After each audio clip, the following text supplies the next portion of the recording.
今からちょうど3年前に作った杉板の外壁です。すいません、ウコッケイがうるさいですね。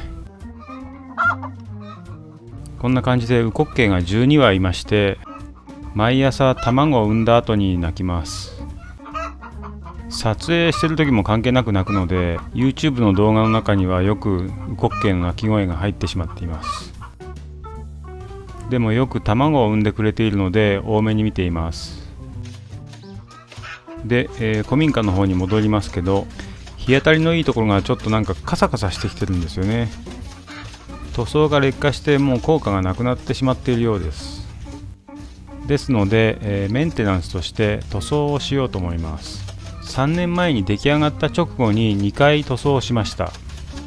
そしてその1年後に再塗装しています。ということで、その後2年経っているので、そろそろ塗り直さなきゃいけないなとは思っていました。まずはほうきで簡単にゴミを落としています。その後にスポンジやすりで簡単にけれんを行います。けれんというのは塗装面をあらかじめこすって元の塗装を落としたり、表面に少し傷をつける作業のことを言います。これをしておくことで塗料の密着が良くなります。やっぱり日が当たっているところが少しこすっただけでホコリが舞いますね。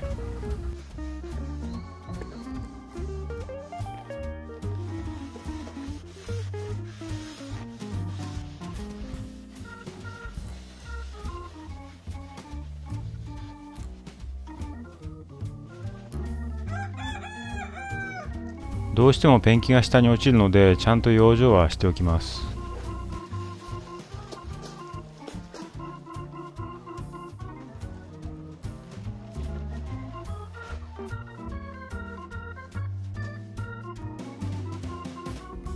今回使うのはノンロットという塗料です。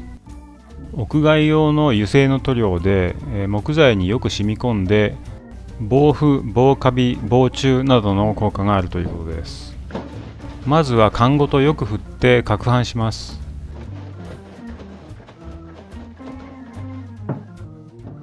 かなりサラサラした塗料なので、振っただけでもよく混ざりますが、保管期間が長くなると少しだけ顔料が入っているんですが、その顔料が下の方に溜まって固まってしまっています。それでこのように長い棒を使って混ぜてやるといいと思います。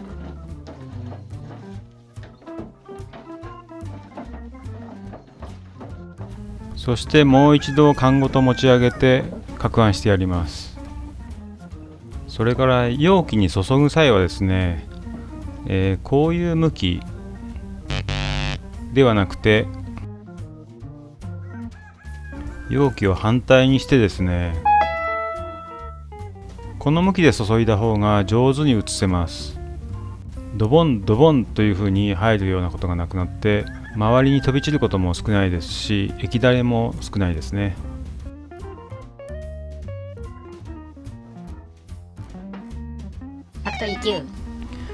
ここでですね、私が古民家再生で主に使用している塗料を紹介してみたいと思います。まずは無臭柿渋。これは主に室内のものを塗るときに使っています。古民家に使われている梁とか柱とか、そういう木材なんかも時間が経つとやっぱりかさついて、白っぽくなってくるんですよね。そういうところにこの柿渋を塗るとツヤが出てですね、古い落ち着いた雰囲気に仕上がります。それから新しい材料にもこの柿渋を何回も塗り重ねることによって古い感じになるんですよね。そしてこの柿渋のいいところは、紫外線に当たることによって色がだんだん濃くなっていくと、それで古さが増してくるというんですかね。いい意味での経年変化が楽しめるっていうところですね。それから毎度おなじみのエゴマ油、エアブラとも言います。これは主に室内の家具類、テーブルとか椅子とか手で触るものですね。そういうものに塗っています。エゴマ油は植物油ですが、時間が経つと固まる性質があるんですよね。なので手で触ってもベタつきませんし、塗膜はできないので木の風合いも損ないません。このエゴマ油はハケで塗るのではなくてウエスなどを使って木材に染み込ませるように塗ります。続いてブライワックス。これは塗料と言っていいのかどうかちょっとわからないんですが、色がついたワックスなんですね。新品の木材にブライワックスを塗るとこのようにですね、使い込んだアンティーク家具のような色艶になります。これは私が作ったベンチなんですが、わざとノコギリで切った目のようにサンダーで傷をつけまして、その上からブライワックスを塗りました。そうするとワックスが傷の中に入り込んで、そこだけちょっと色が濃くなるので、古い感じが強調されるという感じになりますね。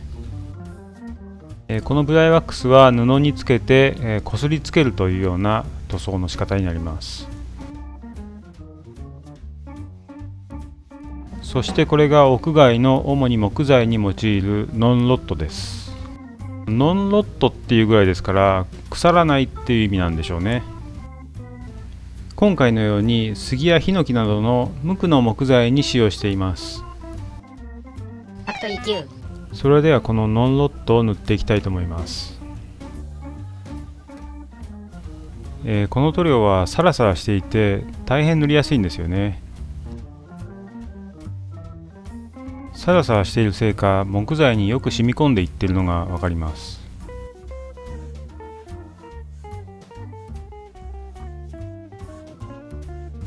以前紹介したことがあるこの古民家の浴室なんですが、この浴室の壁も杉板で作ってありまして、その杉板の塗装にもノンロットを使いました。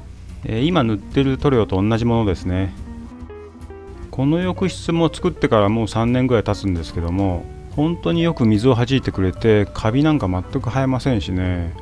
浴室はほとんど日光が入らないんですが、紫外線が当たらないので塗装が劣化しないんだと思うんですよね。本当にいい塗料だと思います。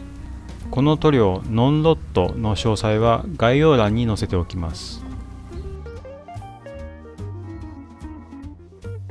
私のペンキ塗りのやり方はこういう細かいところを塗ってから大きな面を後で仕上げるという塗り方にしています。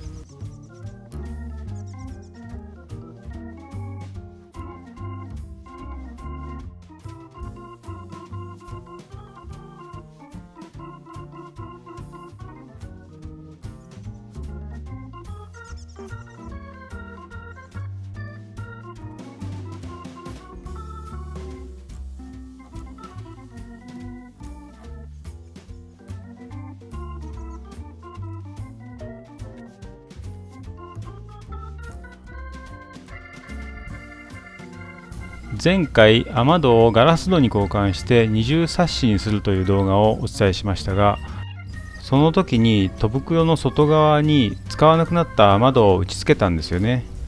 その雨戸もちょっとカサカサしてたのでついでに塗装しておきます。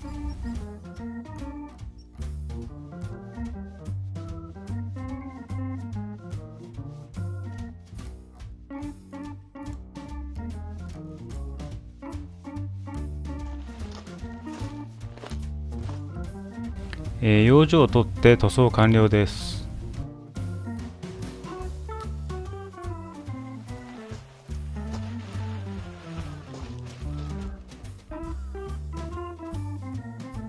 どうでしょうか。